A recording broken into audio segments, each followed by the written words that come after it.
Hello and welcome.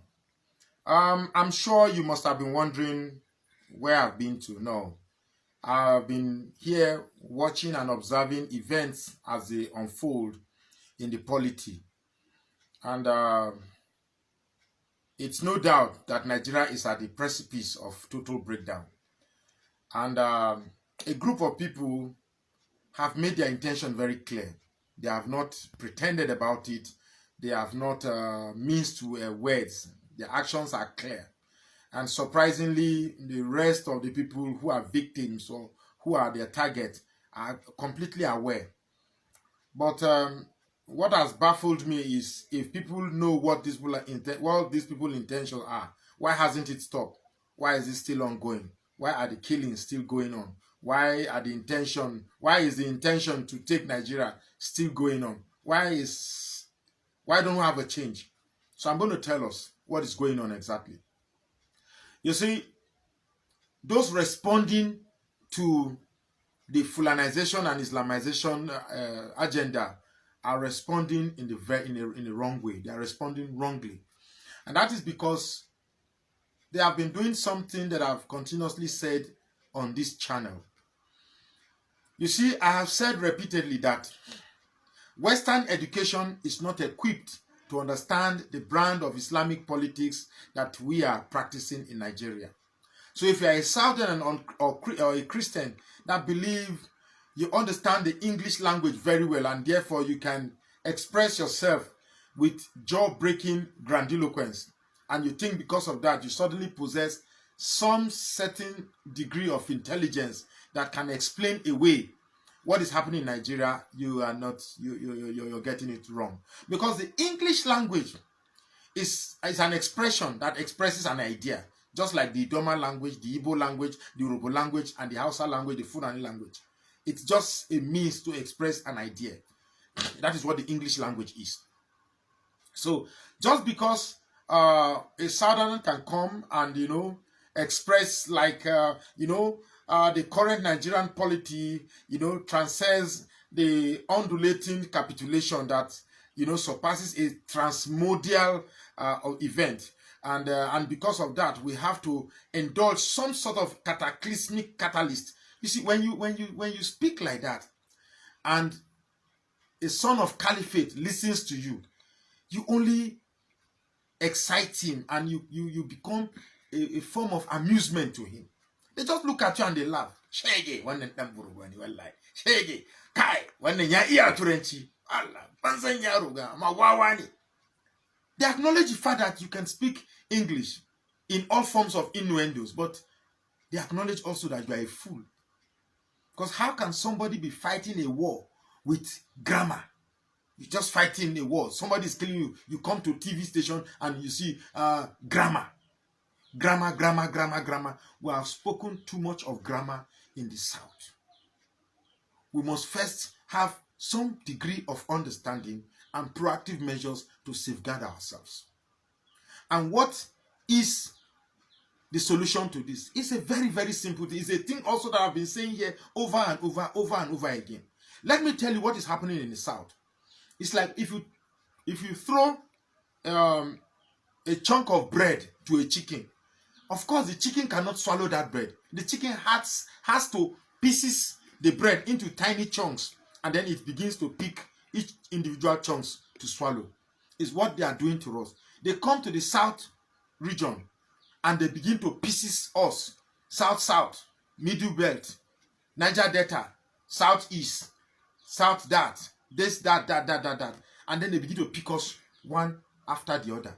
That is why you can have a crocodile tears in the so-called Niger Delta region. Then the Southeast region will say, well, it is not our turn. Then when they are executing Niger Python dance in Southeast, the Niger Delta say, well, it is not our turn. So at what point will we continue? We will continue this way.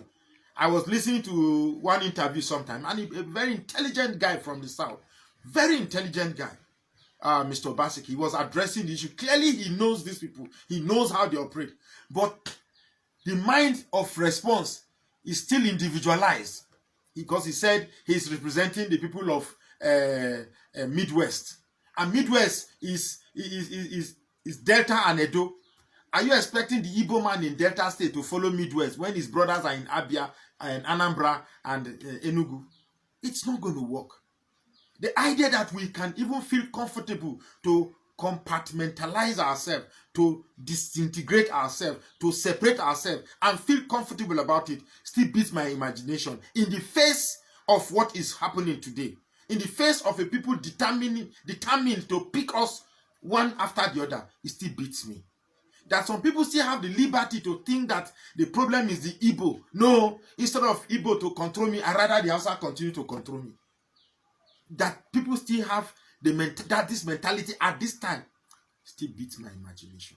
I'm not going to talk about this love Igbo, don't love Igbo again, because I have broken my teeth to say this thing, because that is the solution.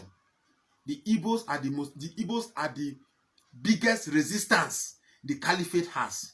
So therefore, if the Igbos have the support of every other tribe in that place, case closed, we no longer have Islamization agenda. But in as much as we make this thing look as if it's an Igbo quest, it's an IPOB agenda, it's an Igbo this thing alone, it's an Igbo fight alone, they will be picking us one by one and be doing whatever they want to do for us. Remember, somebody from the north, a governor from the north, said the oil in the south belongs to them. So it's funny. A people who contribute nothing control what you have, and you still feel very comfortable about it.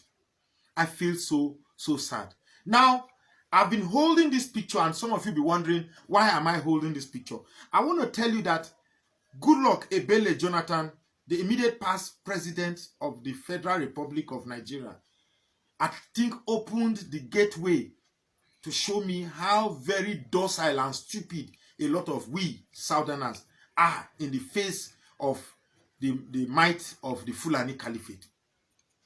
When Goodluck Jonathan was there, a group of people from the Caliphate said they will make the government of this man ungovernable, and they implemented it to the latter. Rather than for us see the people, the real enemy, we channel all our energy attacking this man.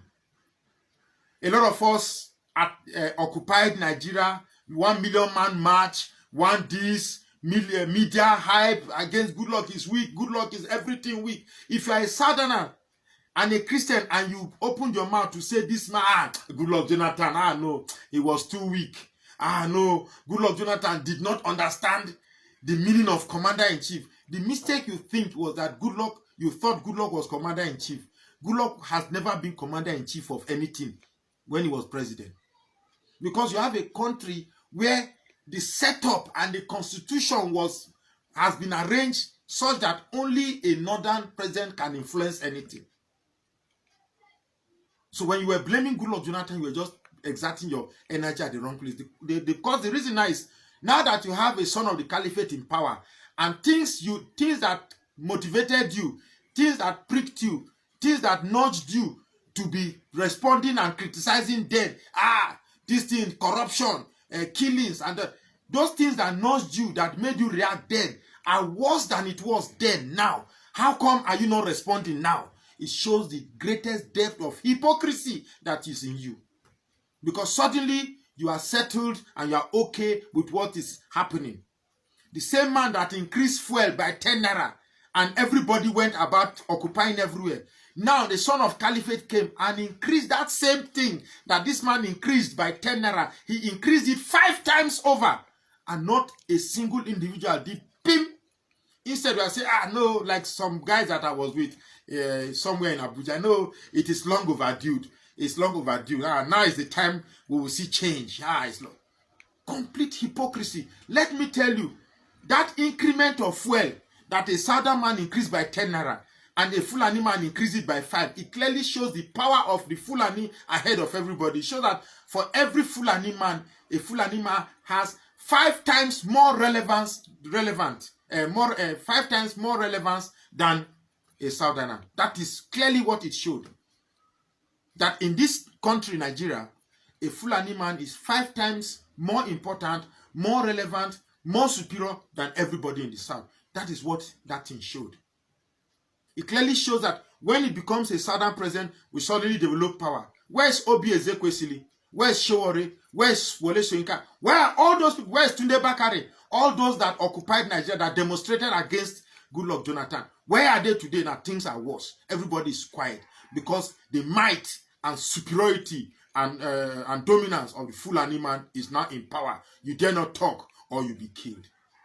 You had somebody who was human, who was willing to listen to you, who was willing to consider. When you demonstrated, he reduced the prices. You didn't.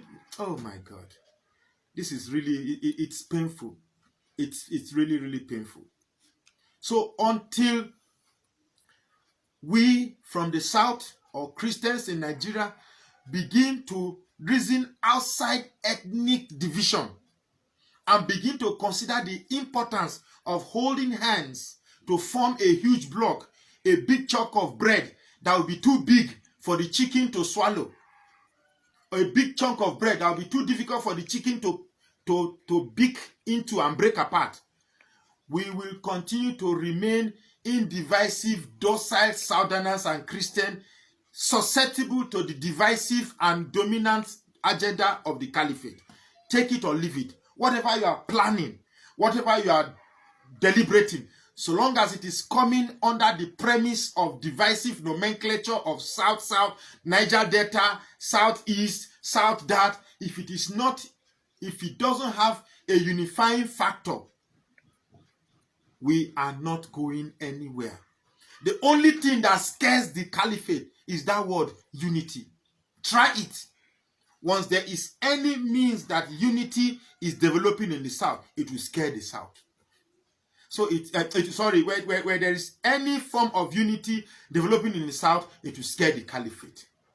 So until we begin to head our mind, not a Mr. Obaseki that I was calling to tell about the need for us to unite and stop this Igbo, we do this, Igbo, we do that. The moment I mentioned Igbo, he switched off the phone. And I've been trying to get back, he refused to pick because I mentioned Igbo. And these are the people with a voice. These are the people will listen to. These are the people with bigger channel to speak. But they are individualizing their fight.